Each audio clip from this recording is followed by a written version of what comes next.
Recently, I was looking for something in a kitchen drawer way down near the bottom of the cabinet, and I found a hand blender that I forgot I had.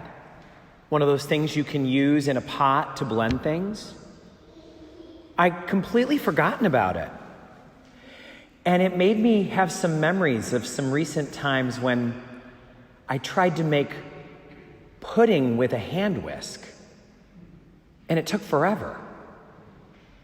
I thought about the time that I was trying to make gravy from this piece of meat, and I wound up actually putting my hand on the meat and then turning the pan upside down to put all the juices in another saucepan to make the gravy. And it was right there the whole time. It could have been helpful. And I feel like maybe the saints, for some of us, are maybe just a little bit like that hand blender. We forgot about them. We learned about them when we were kids. We memorized things about their life. But now they're somewhere in the bottom drawer of our faith, or they're in the back of the pantry, and we forget about the saints. We don't really use the power that they have to help us on our journey. The saints knew that life was hard. The saints were not a stranger to the difficulties of life. They were right in the middle of it. And there's not a single canonized saint out there who had a life that was a bowl of cherries. You don't get to be a canonized saint for having a boring, uneventful life with no challenges. So, what we find when we look at the saints is when we take a good look at their life, we find exactly where there is a helpful example for us with our own challenges. We see the lessons of their life, and they're meant to give us encouragement and strength and hope for the challenges of our lives. Recently, I spent my day off in Montreal, and I made that trip that so many people in Glens Falls have made up the Northway to the border, and then further up on what they call Autoroute 15 up to Montreal. And one of the things that stood out to me was that every one of the little towns at the exits, all the little turnoff towns, were named after a saint. I took note of some of them. Saint Philip, Saint Bernard de la Colle was the guy at the border. Saint Jacques le Mineur, which I know from my junior high French is Saint Jacques, Saint John the Minor.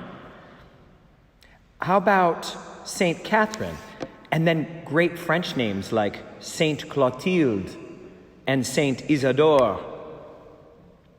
And I was talking to my Canadian friend about all of those French-Canadian town names. And I asked about the meaning of those names. What's the meaning of those names to all of you here in Quebec? Why are all of the towns named after saints? And my friend said, they're just names. The French gave them those names way back hundreds of years ago. They don't really mean anything. They're just names. On the bottom of the cabinet, in the drawer way in the back. They're in the pantry, in the part where the light doesn't really shine and you have no idea what's back there. Saints were not meant to be put away in the pantry. They were meant to make us feel less alone on our journey. And each of the saints was dealt a hand in life, and they played it. To be a saint, you have to be dealt a hand and then play it. And the way they did it is all different. Some of the saints lived long lives, and others of them died very, very young. Not a single one of them chose the hand they were dealt. They just played whatever hand it was. Today we had the school kids here for Mass this morning, and we talked about Saint Alphonsus, another devotee of the French Canadians. Saint Alphonsus did not get the life he wanted. He was born to a very noble family, but at the time that he was born, they'd lost all their money and they were pretty poor, living outside of Naples. And he really wanted to be a soldier, but he couldn't do that. So he said, well, I'll settle for being an athlete. But he was a puny little intellectual, and he wasn't chosen for any team. And that puny little intellectual did not get to choose the hand he was dealt, but he played it. And he became one of the greatest thinkers in human history. He changed the course of Western culture, and he used his brain for God's glory. It's not what he wanted his life to be about. He wanted to be a soldier or an athlete. But this puny little intellectual played the hand he was dealt. What is the hand in life that you have been dealt that has been hard for you to accept? What is it for you that you think, this makes things so much more complicated? This is not how I would have it. Maybe if it's a big thing, you might say, what is God thinking? How could this be on my journey? Why is this part of my path? But the saints show us whatever it is, whatever hand you've been dealt, you can play it. That's what we're meant to do on this journey, is play the hand we've been dealt. So I know that there's some people here tonight who are very worried about a child. Maybe your adult child is in the middle of something really rough. And you're like, I don't know what to do about this. She's never caused me any trouble, or he's never been like this before, but something's not right. St. Monica's your woman. She gets it. She knows. She's the patron of mothers and fathers who are worried about their children, especially adult children. Maybe you are struggling with an addiction, or someone in your life is, and it is bringing the family to its knees. St. Augustine gets that. So does St. Mark G., the patron saint of those with active addiction, a Chinese saint with a fascinating background. Maybe you're worried about money. A lot of people are not worried about money for frivolous reasons. In this economy, some people are really, really suffering and worried. St. Anthony can help.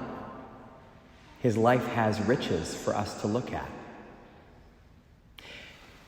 One thing we can all ask ourselves is, who's my confirmation saint? When I was young, who did I choose as my role model?